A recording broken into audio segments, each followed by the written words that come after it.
For centuries, people have looked up at the night sky, seeing the vast world beyond our own.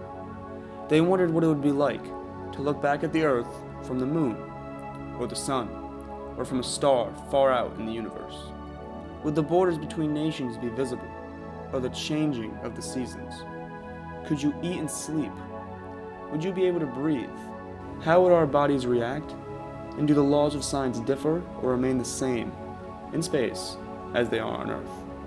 What would it be like to live in space? As of November 2000, there has not been a day where a human has not been in space. They live, eat, sleep, and work and conduct scientific experiments to solve the many questions that space has to offer. Within the last decade, 15 nations have come together to design, build, and occupy the largest and longest inhabited object to ever exist in orbit outside of Earth. They have set aside their boundaries and differences to create this incredible man-made spacecraft and to conduct research both inside and outside of this engineering masterpiece. This is the International Space Station.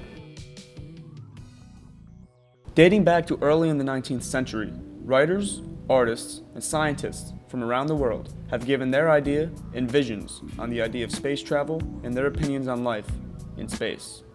In the early 1960s, as human spaceflight programs in the United States and Russia began to take off, engineers and designers began to draw their own notions on a possible space station based on the current technology that they had. The Soviet Union was the first to get an orbiting space station established and into action, Salyut 1, which was launched in 1971. The United States would soon follow with their first space station, Skylab, which was assembled from unused Apollo rocket parts in space in 1973. 3 crews flew aboard Skylab for a total of 171 days, conducting scientific experiments and observations, which would go to show the potential of space research. A temporary space station was created on July 17, 1975, when an American Apollo Command Module spacecraft docked with a Russian Soyuz ship.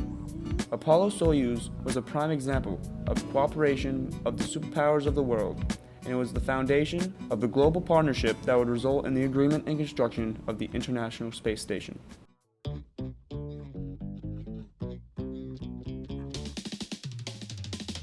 America would resume the flight of men and women into space with the launch of the first space shuttle on April 12, 1981.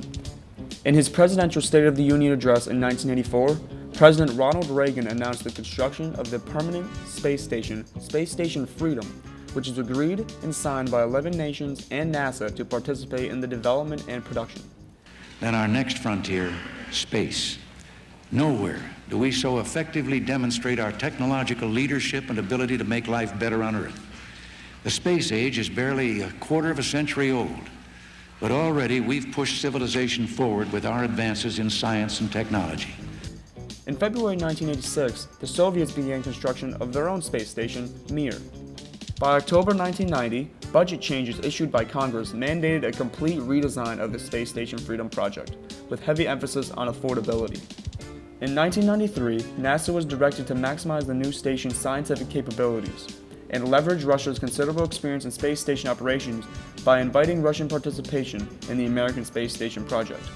The result was a global partnership made up of 15 countries that would work through differences in culture, language, politics, and design and operation styles. During Phase 1 of the space station program, from February 1994 to June 1998, space shuttles made 11 visits to Mir, and 7 American astronauts lived aboard the Russian station. The experience gained was very important, and it set the stage for the design, development, and construction of the greatest engineering project in the history of mankind. A state-of-the-art research laboratory orbiting our planet, and the largest and most complex object ever assembled in space, the International Space Station. But it doesn't stop here.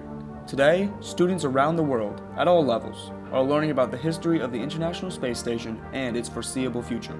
It is critical that we continue to educate the younger generations about NASA's accomplishments in space exploration as a whole. How we approach today will set the groundwork for how we attack tomorrow. The future is in our hands.